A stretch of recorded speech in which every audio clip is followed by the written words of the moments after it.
Hello les zappers, c'est parti pour l'épisode 17 de la saison 2, la boule de Tésula. L'épisode est une réflexion sur la passion et sur ce qu'elle peut produire lorsqu'elle échappe à toute maîtrise, l'amour, la haine, le deuil, la vengeance ou encore le sacrifice. Dès l'ouverture, Angelus pose d'ailleurs le thème de l'épisode, la passion ouvre ses mâchoires et elle ne nous lâche plus.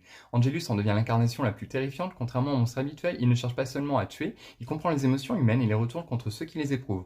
En entrant tour à tour chez les membres du Scooby, il détruit progressivement toute notion de refuge. Son terrain de chasse est l'intimité, il veut voir Buffy s'effondrer. Cette logique atteint son sommet avec Jenny Calendar, déchirée entre son devoir envers son peuple et son amour pour Giles, elle tente de réparer ses fautes en cherchant à rendre son âme à Angel. Tragiquement, c'est précisément cet amour qui précipite sa perte. Jenny meurt alors qu'elle essaie de reconstruire ce qu'elle avait contribué à briser, faisant de sa disparition une véritable tragédie romantique. Mais la monstruosité véritable d'Angelus ne réside pas dans le meurtre lui-même, elle réside dans sa mise en scène. Les pétales, le vin, les bougies, la musique, tout est pensé pour transformer le deuil en piège émotionnel. Il ne tue pas seulement Jenny, il transforme l'amour de Giles en arme et fait du chagrin un spectacle. Cette cruauté atteint son apogée dans la scène du téléphone. Pendant qu'Angelus déclare en voix off « La passion est la source des moments les plus rares, la joie de l'amour, la lucidité de la haine et la jouissance de la douleur », on voit Buffy apprendre la mort de Jenny et s'effondrer et Willow faire de même. Aucun cri, presque aucun dialogue, uniquement le jeu des actrices et le regard d'Angelus qui observe leur souffrance depuis l'ombre. Il ne se nourrit pas seulement de leur douleur, il en savoure le spectacle. L'épisode fonctionne aussi grâce à son effet miroir entre Buffy et Giles. Giles demande à Buffy de ne jamais devenir esclave de ses passions afin de succomber lui-même à la vengeance après la mort de Jenny. Celui qui incarnait la raison devient soudain un homme brisé.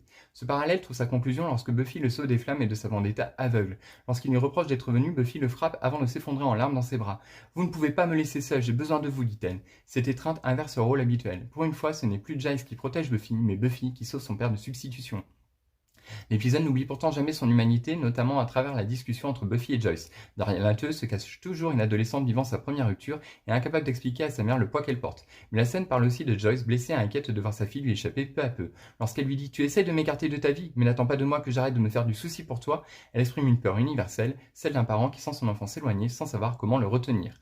Avec passion, Buffy perd définitivement une partie de son innocence. La série cesse d'être une simple histoire de monstre pour devenir une œuvre sur le deuil, la perte et le prix de l'amour. Tous ressortent brisés de cette épreuve et pourtant aucun ne renonce à aimer. C'est tout le paradoxe de l'épisode résumé par la dernière voix off d'Angelus. Si l'on pouvait vivre sans passion, sans doute serions-nous moins torturés, mais nous serions véritablement morts. Car passion montre que la souffrance est le prix de l'attachement. Giles souffre parce qu'il a aimé Jenny, Joyce souffre parce qu'elle voit sa fille lui échapper, Buffy souffre parce qu'elle aime encore Angel malgré tout, même Willow silencieuse porte ce deuil en reprenant la place laissée vide par son enseignante. L'ironie ultime est peut-être celle-ci. Angelus, créature sans âme, passe tout l'épisode à parler de passion alors qu'il en est privé. Il ne peut plus la ressentir, il ne peut que la contempler, la provoquer et s'en nourrir à travers la souffrance des autres. Les humains, eux, acceptent cette douleur parce qu'elle est la preuve irréfutable qu'ils sont vivants. Et c'est sans doute ce qui rend la boule Tésula si oubliable. L'épisode raconte avant tout ce que signifie être humain. Voilà. Bye.